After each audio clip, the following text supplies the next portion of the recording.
바른정당 유승민 의원이 백의종군을 선언했었습니다. 그런데 아니다, 당대표 경선에 나와라, 공식 요청이 나왔네요. 하태경 의원 연결하고 있습니다. 안녕하세요. 예, 하태경입니다. 네. 유승민 의원이 백의종군을 선언했던 이유 짧게 말씀해 주시고, 안 된다, 당대표 나와라 하신 이유도 짧게 설명해 주십시오. 가장 큰 거는 예.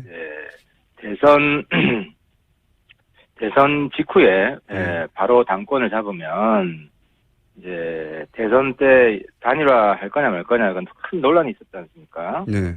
그래서 이제 단일화 주장했던 측은 단일화 안 하는 이유가, 유승민 후보가 단일화 안 하는 이유가 이후에 당의 패권을 계속 장악하기 위해서 저러는 거다, 뭐 이런 그 공격이 좀 있었어요. 그게 하나 있었고, 또 어차피 대통령은 안 될 거고 이제 당을 장악하려고 저렇게 나가는 거다. 예, 그런 공격이 그렇죠. 있었다. 당내 권력 투쟁의 일환으로 단일화 거부하는 거다, 뭐 이런 시각이 있었고, 네네. 또 뭐 과거에 보면 대선 끝나면 후보들은 조금 쉬는 게, 본인을 그렇죠. 위해서도 좀 쉬는 게 필요하고, 그렇죠. 뭐 그런 게 관례 비슷했기 때문에 뭐 그런 이유들이 겹쳐서 백의종군을 선언했고, 또 사실 자연스러운 면이 있습니다. 예. 그런데 굳이 나오시라고 하는 이유는요? 그건 이제 우리가 뭐 예. 과거에 일당이었을 때는 그 일당이었고 당이 뭐 큰 위기가 아니었을 때는 다르지만, 지금은 내년 지방선거에 실패할 경우에 당의 생사 존망이 걸려 있습니다. 예. 사실상 당의 기반이 완전히 허물어지고 당이 이제 뭐 없어질 수 있는 그런 위기 상황이 올 수도 있기 때문에, 지금은 당의 핵심 역량들이 총동원돼야 된다는 거죠. 당을 살리기 위해서. 근데 뭐 우리 뭐 이미 분명하지 않습니까? 유승민 의원이 바른정당의 최고의 가치고 최고의 자산 아니겠습니까? 현재 기준으로 그렇습니다. 예. 지금 기준으로 그렇죠. 그래서 그런 자산을 우리 당 입장에서 볼 때는 최대한 활용하는 것이 맞다. 그리고 유승민 의원 본인도 그 부분에 대해서 다시 생각할 필요가 있다. 지금 뭐 겸손한 게 미덕이 아니라는 거죠. 이해는 알겠습니다. 근데 이제 뭐랄까요, 바른정당도 이번 대선을 겹치면서 바른정당의 지지자층을 새로 발견했다 할 정도의 새로운 경험을 하고 있는 걸로 저는 알고 있는데, 그렇다면 좀 더 구체적으로 말씀드리면 10대 후반부터 20대까지의 지지자층이 있었다는 걸 발견한 걸로 알고 있는데, 그런데 젊은 보수요. 그러면 좀 젊은 의원들, 김영태 의원도 나오시는 것 같고, 이혜원 의원도 나오시는 것 같고, 아마도, 확정은 안 됐지만, 이런 분들이 당대표를 하는 것도 괜찮지 않습니까? 그렇죠. 우리가 뭐 추대가 아니고 경선이니까, 네. 그런 분들이 나오셔야 된다고 저는 생각을 하고요. 그리고 사실 그런 분들 입장에서도, 예. 유승민 후보가 대표로 나와 주셔야 흥행도 더 되고, 그런 분들도 가치가 더 높아진다고 생각을 합니다. 그래서 자칫 잘못하면 약간 마이너리그가 될 수도 있다. 네. 별로 국민들 관심도 못 끌어내고, 그래서 그런 의미에서 물론 그런 의미에서 유승민 후보가 당 핵심 역량을 총동원한다는 의미뿐만 아니라 당에 대한 국민의 관심을 더 끌어낸다는 의미에서도 저는 반드시 필요하다고 보는 겁니다. 의도는 알겠습니다. 연결한 김에 조금 시간이 지났으니까 객관거리가 확보됐을 테니까 제가 한번 여쭤보겠습니다. 바른정당의 탈당파들은 여러 가지 이유를 얘기했지만 유승민 의원에게 자기들의 정치 생명을 걸 수는 없다, 걸만한 정치는 아니다, 뭐 이런 이유를 대고 탈당을 했어요. 그 탈당파들의 탈당 주장에 대해서는 어떻게 평가하시고,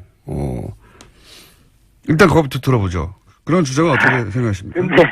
근데 뭐 길게 얘기할 필요가 없을 것 같고요. 네. 이제 뭐 탈당 행위에 대한 국민적 평가는 이미 끝났지 않았습니까? 끝났고, 또 이제 탈당하신 분들이 저는 좀 더 휴식이 필요하다고 생각합니다. 정치적 활동하지 마시라고?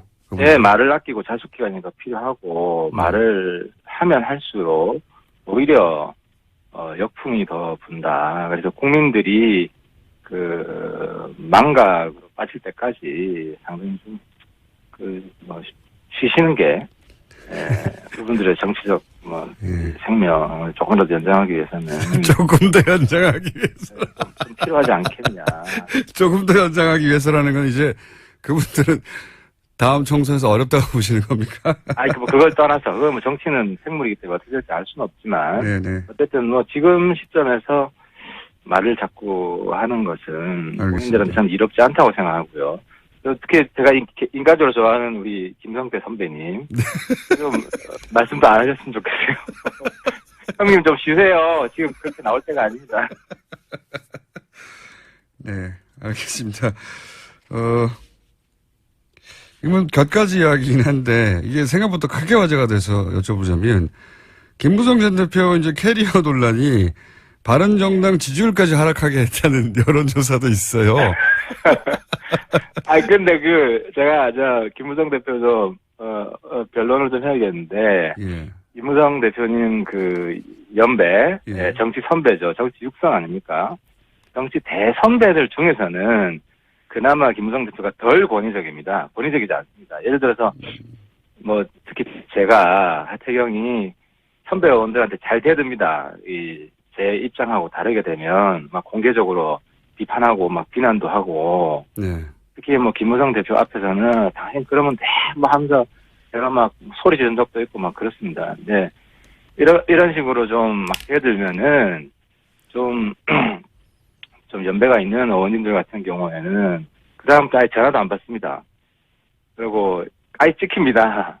그리고 대화도 안 해줍니다. 근데 안 해주는 분들도 있습니다. 다 그렇다는 얘기 아니고요. 그런 분들도 있는데 김무성 대표 같은 경우는 또 이제 그렇더라도 이제 수평적으로 대화하고 토론하고 그리고 또 이제 술 한잔 마시면서 그때 제가 좀 과했습니다 하면 또 사과도 받아주시고 이런 식으로 좀 굉장히 수평적인 정치인입니다. 알겠습니다. 네. 그 한 면만을 보고 네. 대표가 너무 구시대 권위주의적인 정치인입니다. 이렇게 평가하는 건 좀 억울하다. 아무튼 네. 좀 억울할 수 있을 것 같습니다. 네. 의원님의 변론은 잘 알아들었는데 변론이 도움이 될지는 모르겠습니다. 워낙. 국민들이 평가하시겠죠. 자, 또 연결한 김에 여러 가지 재밌는 포인트가 있어 의원님을 연결했는데 문재인 정부에 대한 지금 워낙 초기이기 때문에 그렇기도 합니다만 문재인 정부에 대해서도 몇 가지 평가를 하셨던데 긍정적으로 평가한 부분을 일단 말씀해 주시면 외교안보 라인부터 긍정적으로 평가하시는데 이유는 뭔가요? 강경화 후보자는 제가 개인적으로 압니다. 그분은 아는 사람이라서. 유엔에서 일도 잘하고 외교관으로서의 능력을 이미 검증받은 분이고요. 그리고 특히 이제 북한 인권 관련해서 유엔에서 북한 인권 조사위원회 구성하고 그리고 김정은 반인도적 범죄자라고 유엔에서 규정했지 않습니까? 그런 북한 인권 문제에 있어서 상당히 적극적으로 지원을 했던 분이고 그리고 특히 이제 문재인 정부가 이제 과거 이제 북한 인권 결의안 논란도 있었지 않습니까? 그래서 그런 부분을 좀 커버하고 또 정부의 보수층에도 안심을 시키고 그런 면은 상당히 좀 탁월한 선택이라고 보고 있고요. 그리고 일각에서는 양자 외교만 했지 다자 외교는 안 했다고 하는데 대체로 보면 공부 잘하는 사람들 보면 영어 잘하면 수학도 잘합니다. 그래서 양자 외교만 했다고 해서 다자 외교 잘 못할 것이다. 이렇게 그러니까 제가 물론 외교부 장관으로서 100% 앞으로 다 잘하리라는 보장은 없죠. 근데 충분히 자격은 있다. 그런 면에서 제가 높이 평가한 겁니다. 알겠습니다. 시간이 거의 다 돼가지고 다른 질문을 이어갈 수는 없을 것 같고 자 오늘 말씀 여기까지 듣겠고요. 조만간 저희가 스튜디오에 한번 모시고 총평 한번 들어보죠. 냉정하게 지난 대선에 대한. 네. 예, 알겠습니다. 네, 오늘 말씀 여기까지 듣겠습니다. 감사합니다. 예, 감사합니다. 바른정당 하태경 의원이었습니다. 김어준입니다. 3부에서 뵙겠습니다.